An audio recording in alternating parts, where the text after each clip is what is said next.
Good morning students. आज हम हिंदी व्याकरण का एक और महत्वपूर्ण बिंदु समास पर विस्तार पूर्वक चर्चा करने जा रहे हैं। बच्चों, ये जो बिंदु है समास, ये हर परीक्षा की दृष्टि से अत्यंत महत्वपूर्ण है। तो अब हम इस पर विस्तार पूर्वक चर्चा करते हैं।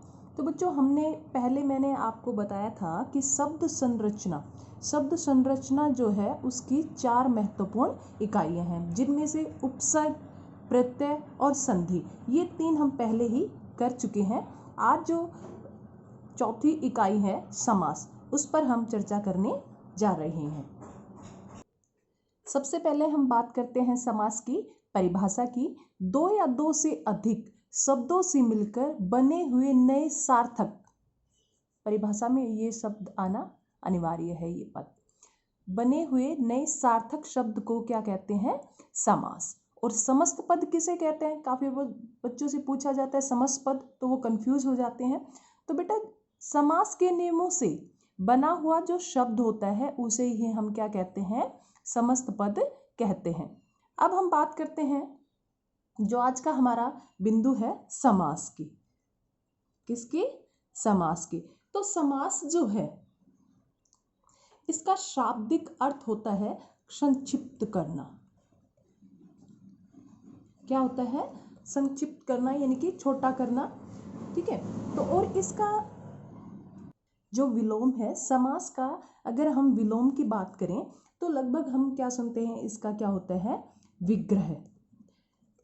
लेकिन बच्चों, वास्तव में अगर हम सही विलोम की बात करते हैं तो इसका जो जो विलोम होता है वो विग्रह नहीं, व्यास होता है। लेकिन अगर कहीं आपको ऑप्शन में व्यास नहीं मिलता है तो आप विग्रह को ठीक कर सकते हैं। कैसे? व्यास कैसे सही है वो मैं आपको समझाती हूँ। देखो, समास जो है ये संधि नहीं है, संयोग से बना है। कैसे बना है? सम योग आस।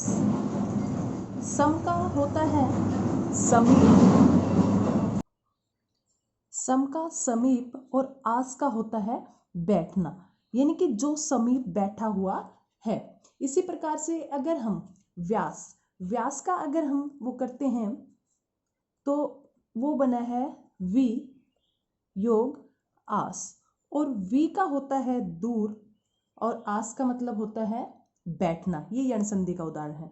तो इस प्रकार हम कह सकते हैं कि समास का जो विलोम होगा वो व्यास ही सही होगा। अब हम बात करते हैं समास के भेदों की।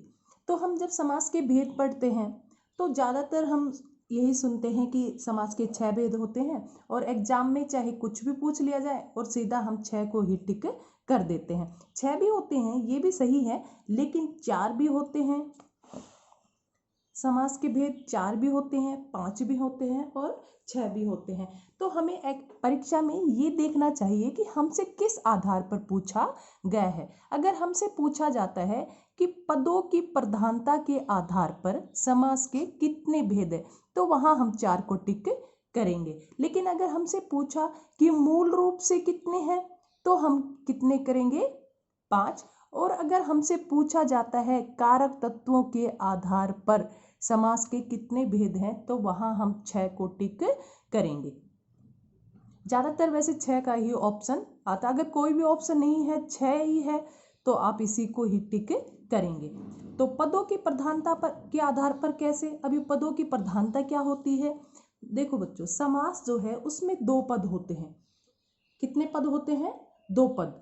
पूर्व पद, पहला पद जो होता है उसको हम कहते हैं पूर्व पद, दूसरे को हम परपद भी कह सकते हैं, दूसरा पद भी कह सकते हैं। ठीक है। तो जिस समास में पहला पद प्रधान होता है,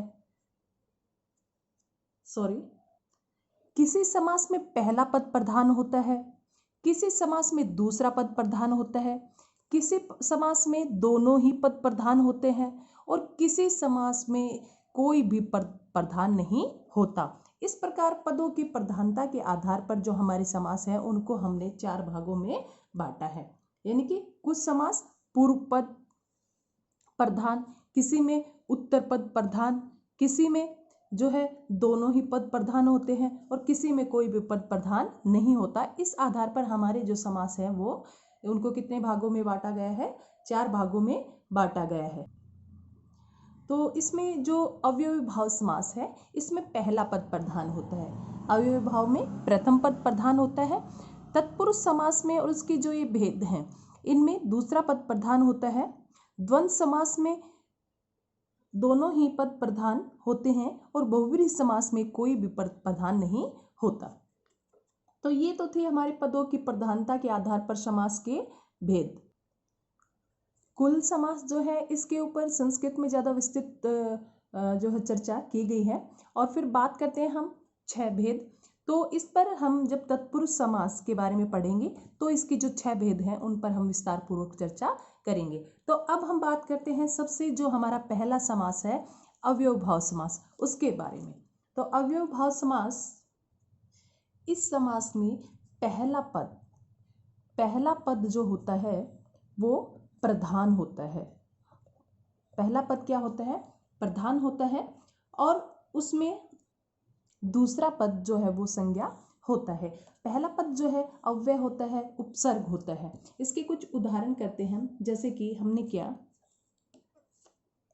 प्रतिदिन। प्रतिदिन अगर हम इसका विग्रह करते हैं या हम करें कि व्यास करते हैं तो इसका क्या आएगा? प्रत्येक दिन। प्रत्येक दिन। तो इन दो शब्दों को जो हमने पास पास कर दिया तो ये हमारा समासिक समस्त पद बना, क्या बना? प्रतिदिन। एक और एग्जाम्पल लेते हैं हम, भर पेट। भर पेट यानी कि पेट भर कर। पेट भर कर। तो इस प्रकार हम कह सकते हैं कि अव्ययी भाव समास में पहला पद प्रधान होता है और पहला पद उपसर्ग होता है, जिसके कारण पूरा जो पद है वो अव्यय की तरह काम करता है। इसलिए हम इसको क्या कहते हैं? अव्ययी भाव समास कहते हैं। लेकिन इसमें एक और भी महत्वपूर्ण बात है कि कुछ जहाँ संज्ञा शब्द जो है उनकी पुनरावृत्ति होती है, जैसे कि हम अक्सर समास में पढ़ते हैं कि जहाँ बीच में ये योजक चिन्ह लगा होता है उसे हम द्वंद्व समास कहते हैं। लेकिन ऐसा बेटा नहीं है। जो आप ये रटी रटाई बातें जो हैं सिर्फ इनको याद मत रखा करो, इनके पीछे जो तथ्य हैं उनको आप याद किया करो। जैसे कि हमने लिया दिन, दिन, पल, पल, द्वार, द्वार, ऐसे और भी बहुत से एग्जाम्पल है। ये जहाँ किसी शब्द का जो है आवृत्ति होती है, यानी कि किसी शब्द की, एक ही शब्द की जब बार बार आवृत्ति होती है, बार बार यानी कि 2 बार आवृत्ति होती है, तो हम उसमें क्या करते हैं? अव्ययी भाव समास करते हैं। इसमें संज्ञा पद की आवृत्ति ही होती है। तो अव्ययी भाव समास शायद आपको अच्छे से समझ में आ गया होगा। अब हम बात करते हैं तत्पुरुष समास की।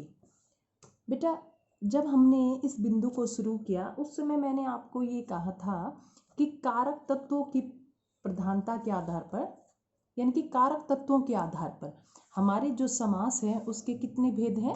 6 भेद हैं। कितने हैं? 6। तो उन पर अब मैं आपको विस्तार पूर्वक समझाती हूँ।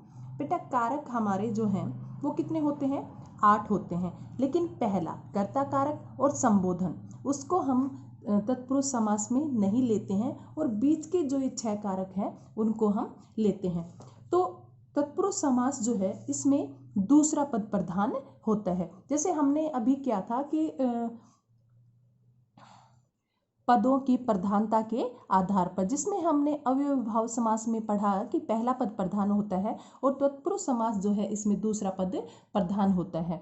तो बेटा ये जो कारक चिन्ह है, जब हम समास करते हैं तो कारक चिन्ह का लोप हो जाता है और जब हम उसका व्यास करते हैं तो उसके अंदर कोई ना कोई कारक चिन्ह आता है और जो कारक चिन्ह होता है वही जो है इसका भेद होता है। मान लीजिए किसी कारक में आपको को विभक्ति चिन्ह मिलता है। तो को किस में आता है? कर्म तत्पुरुष में। ऐसे ही किसी में से आता है तो वो कौन सा होगा? करण तत्पुरुष। के लिए संप्रदान, से आपादान, का के की जो है संबंध। चलो अब हम इन पर विस्तार पूर्वक पहले चर्चा करते हैं। तो हम सभी का एक एक उदाहरण लेते हैं। तो सबसे पहले हम करते हैं कर्म तत्पुरुष। जैसे इसमें लेते हैं हम जेब कतरा। तो जब हम इसका व्यास यानी कि जैसे कि हम कहते हैं विग्रह करेंगे तो इसका क्या होगा? जेब को काटने वाला। ऐसे ही होता है रथ चालक, रथ को चलाने वाला। गगन चुंबी, गगन को चूमने वाला। बेटा सभी उदाहरण लिखना जो है संभव नहीं है क्योंकि बहुत अधिक समय उसमें लग जाता है। नेक्स्ट हम करते हैं करण तत्पुरुष। कौन सा? करण तत्पुरुष। जैसे कि है रेखांकित। क्या है?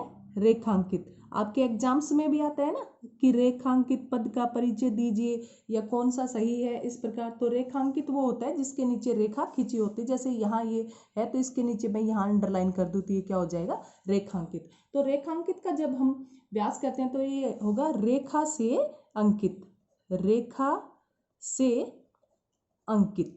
तो इसमें से विभक्ति चिन्ह है तो ये क्या है? करण तत्पुरुष। नेक्स्ट है संप्रदान।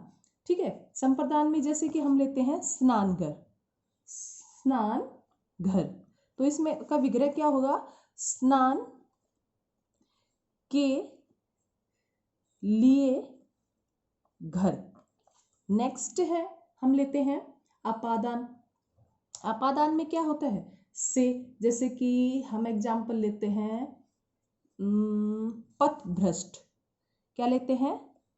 पथ भ्रष्ट, यानी कि पथ से भ्रष्ट। ऐसे ही संबंध में हम लेते हैं जैसे कि राजपुत्र, राजपुत्र, राजा का पुत्र। ऐसे ही हम लेते हैं अधिकरण। अधिकरण में क्या होता है? विभक्ति चिन्ह में और पर। तो इसमें जैसे कि हम लेते हैं शोक मगन। तो शोक में मगन। बेटा काफी बच्चे जो है ना काफी इस पे शोक के ऊपर दो मात्राएं लगा देते हैं। तो इसको याद करने का एक आसान सा आपको तरीका बताती हूँ कि दुख में मात्रा कम हो जाती है और सुख में बढ़ जाती है। यानी कि शोक वो खुशी यानी कि जो हमारी हॉबी होती है, और ये शोक मतलब दुख।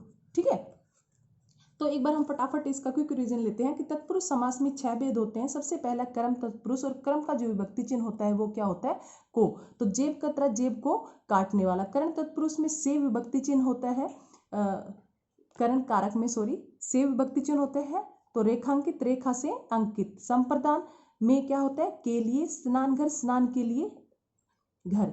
अपादान पथ भ्रष्ट, पथ से भ्रष्ट। संबंध राजपुत्र, राजा का पुत्र। अधिकरण में क्या होगा? शोक मगन। इसमें में और पर विभक्ति चिन्ह होते हैं। तो शोक में मगन। ये आप कारक पढ़ोगे तो आपको ये अच्छे से समझ में आ जाएगा। अब हम बात करते हैं तो बच्चों कर्मधारय जो हमारा अगला है बिंदु, हमारा अगला भेद। तो कर्मधारय समास में क्या होता है कि इसमें भी कौन सा पद प्रधान होता है? दूसरा पद प्रधान होता है। और इसके जो दो पद हैं उन दोनों में विशेषण और विशेष्य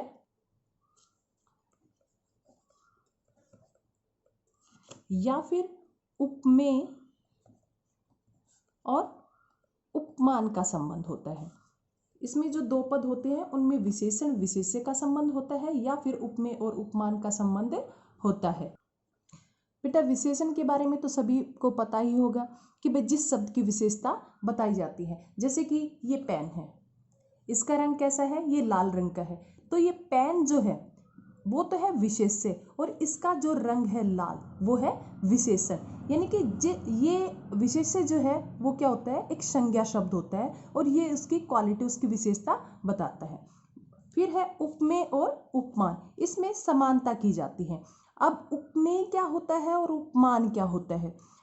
ज़्यादातर इसमें बच्चे कंफ्यूज हो जाते हैं, लेकिन बेटा अगर आप सही नियम से याद करोगे तो कोई समस्या नहीं होगी। उपमान, उपमान में क्या है, मान, और मान किसको देते हैं, जो पद में बड़ा होता है। तो समानता किससे की जाती है, जो गुणों में अधिक होता है, यानी कि जिस चीज़ के साथ हम समानता करते हैं उसे हम क्या कहते हैं, उपमान, और जिसकी हम समानता कर रहे हैं वो क्या होता है, उपमेय होता है। तो चलिए इसका एक हम एग्जाम्पल लेते हैं, जैसे कि नील कंठ। अब नील मतलब नीला, ये तो क्या है, विशेषता, और किसकी विशेषता बताई जा रही है, कंठ की विशेषता बताई जा रही है। तो बेटा हम इस भेद के बारे में और जो समास के अन्य भेद हैं उसके बारे में विस्तार पूर्वक चर्चा जो है हमारी अगली वीडियो में करेंगे। तब तक के लिए इतना ही, धन्यवाद।